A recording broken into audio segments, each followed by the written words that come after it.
Sige po, Nay. Diyan na po.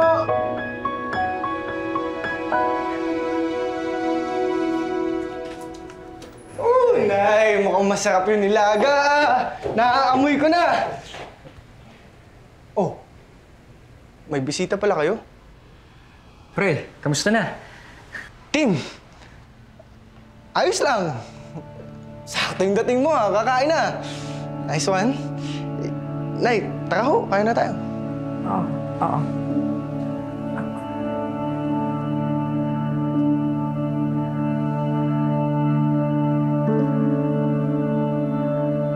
Kanin. Salamat. Sige. Nay, namiss ko po luto nyo. Actually, si Mia nagluto niyan. Taga-tikim lang ako. Si nanay. Mi, yung kanin ko. Ah, nandun. Kunin mo na lang doon.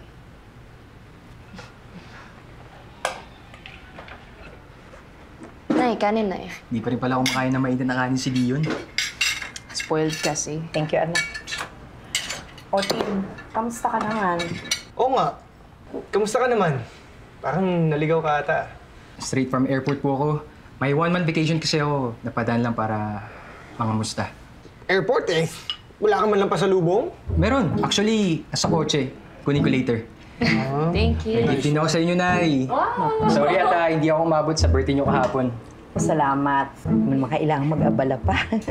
Oh, kamusta na pala ngayon sa airport? Mahigpit pa rin ba sila sa health protocols nila?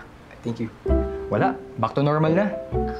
Unlike 2 years ago, nung umalis ako, sobrang higpit ng health protocols. Eh, mabuti nga ngayon nakakahinga na yung mga tao. Anak, tubig. Tubig. Eh, kamusta naman ang parents mo? Nasa Cavite pa rin ba sila? Opo, Nay. Pero nakakuha na ako ng property sa Taguig. Baka dali ko na rin sila doon next week. Ah, sa Taguig? Saan doon? Doon yung office ko ngayon. Malapit sa McKinley. Eh, ano sa atin? Bakit ka napadaan?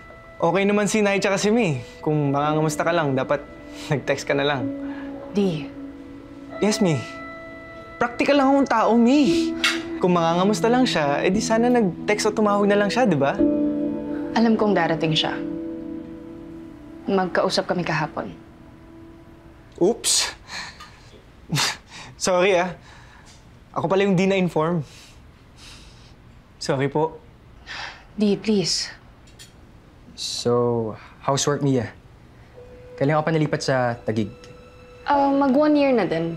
Mas okay doon sa work ko ngayon kasi mas okay yung amenities, yung facilities. Mas better talaga kasi nung nasa Manila ako. Kaya